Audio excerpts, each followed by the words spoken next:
All right, so we have access to, we've been playing around with jQuery so that we can dynamically manipulate the DOM.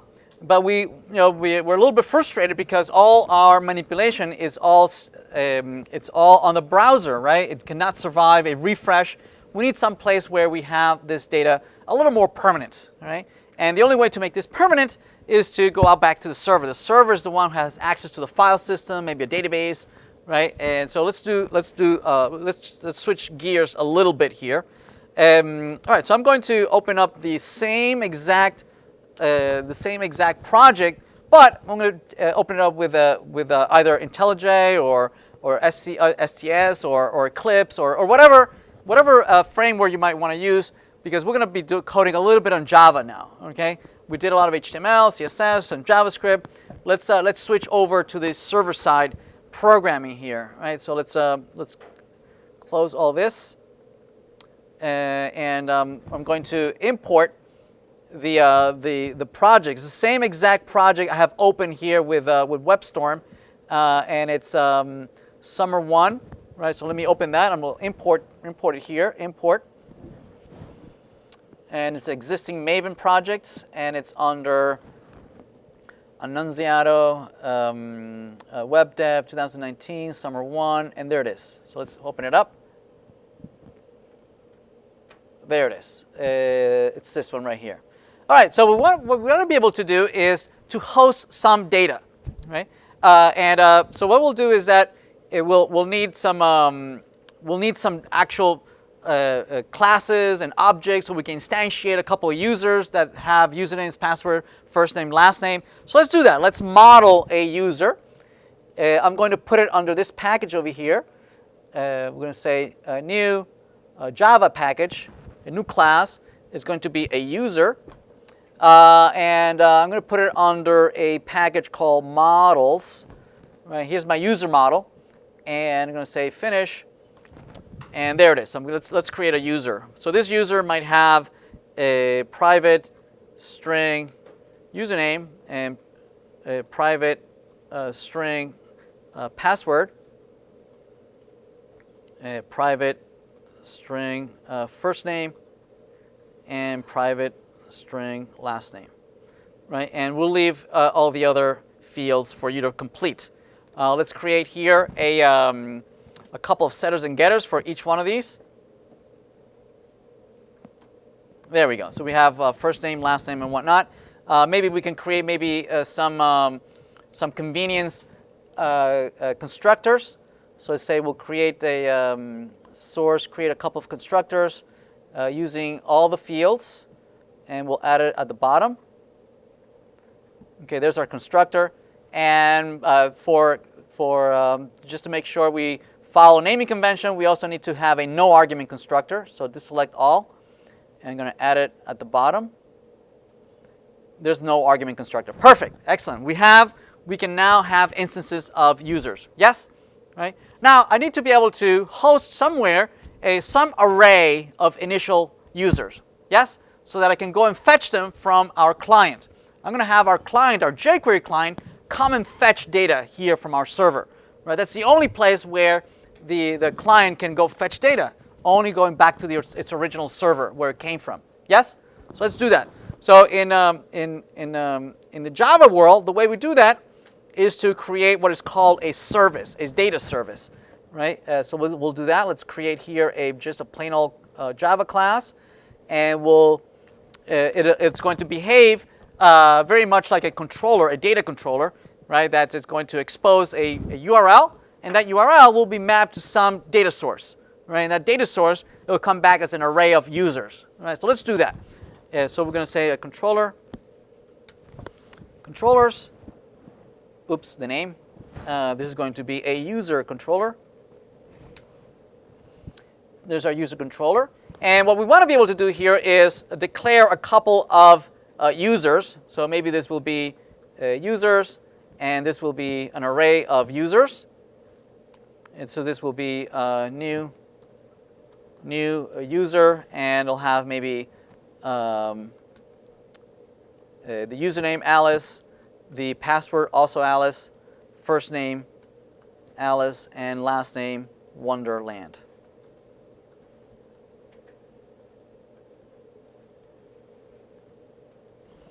Okay. Let's see. What's it complaining about? Let's see. Equal. And users. I think that's the one I want. Users. What am I missing? I'm sorry? Oh, thank you. An array. Thank you. Array. User. Oh, user. Thank you. User. All right. Excellent. Thank you. All right. So let's copy a couple of these, and this will be maybe here's Bob. Bob.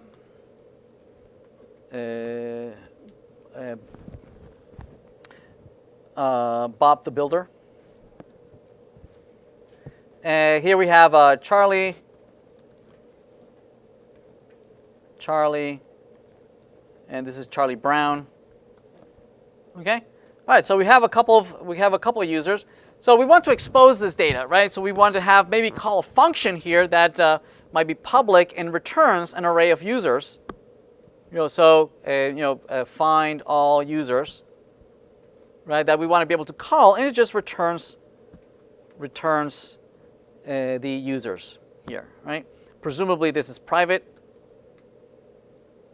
right? It has no access to this. Make sense, right? So we want to be able to call this from the outside world. So to do that, it's very simple. We annotate this as a controller. We annotate this as a REST controller, or it could be just a regular controller. There we go. Right there, this is already on the web. Okay, already I can start hitting it with something from a URL from an HTTP. I just need to be able to map it to a unique URL in the server that this is running in, right? And the way we do that is we need to map it to some HTTP URL. We need to map it to some HTTP method, either a post, a put, a get, a delete. All right? We need to map it to some HTTP verb. Here I am mapping it to an HTTP get. Right? That's what browsers do. Right? Whenever you use a browser, right? If you look at the inspect and you look at the network, whenever you do a query, right? If you look at any of these queries, you'll see that these are all gets. See that? That's all the browsers can do. They can do a get. Well, I mean, they could do a post. If you're filling out a form and you click on submit a form, it will generate a post. Yes? But most what a browser knows how to do is just generate a whole bunch of gets. Yes? Right? So what we're doing here is says, okay, if the browser comes back with some get and is looking for users, if that's the URL, the browser, a URL comes at us, right? This is what we're going to do. We're going to return. We're going to call this function. This function will. Why is this not create annotation? Fix. Wait, what? Oh, wait, it's not get. It's get mapping. Thank you. Get mapping. So this is going to start the server, and it's going to map this function to this URL. Right now, this server, I'm not running it locally. It's mapped to localhost 8080, right? And / is mapped to the index file. Yes, to the index file. Plus, I have all the other files that I have here. I'm declaring another URL, and I'm mapping it. I am mapping it to this function so that I can from outside I can remotely execute this function, right? Which is pretty cool, right? That I can not only can I hit a URL and ask for a file, a static ASCII file. Not only can I ask for a static ASCII file that is somewhere in my source under main under web app, and I can ask for a specific file.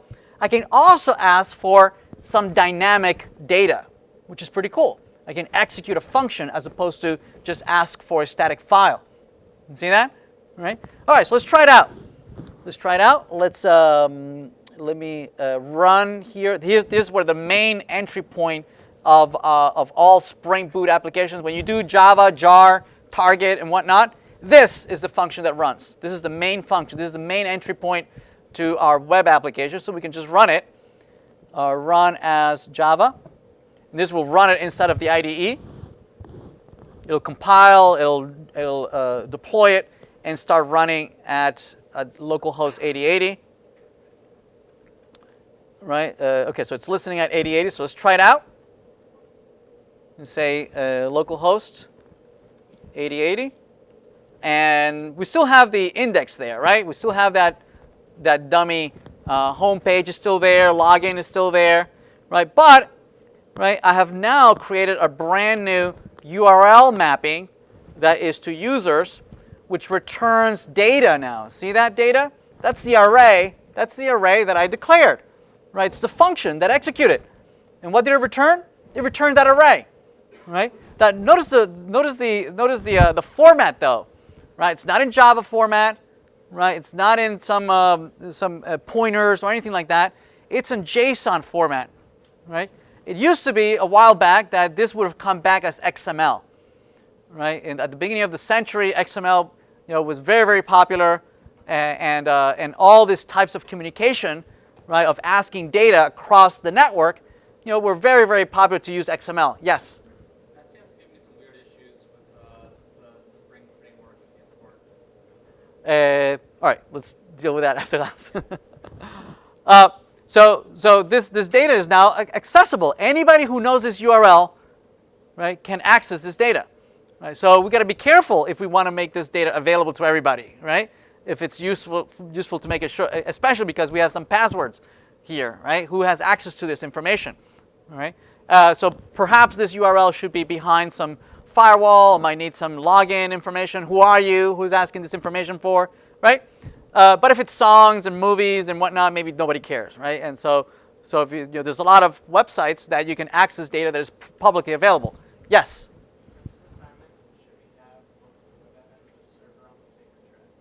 Yes, both in the same. Next week, we're going to have the client running in a separate process, and that's going to add some conflicts, right? Because right now, we're going to have the same JavaScript asking data from the same server that it was downloaded from, which is fine, right? That there's no security issue here. But when you have them in separate domains, that's going to be an issue. Okay, so we can do it. We can do this. We can do this. We can do this work here by manually, right? By typing it here at the browser. What we really want to be able to do this is from jQuery, right? We want to do this from jQuery. We want jQuery to say, hey, go fetch this data, right, from the server, and then dynamically, render it here as different rows. Right? We want this, instead of being hard-coded like this, go and fetch the data from Java and then dynamically render it here. So let's try doing that. Well, let's do that next.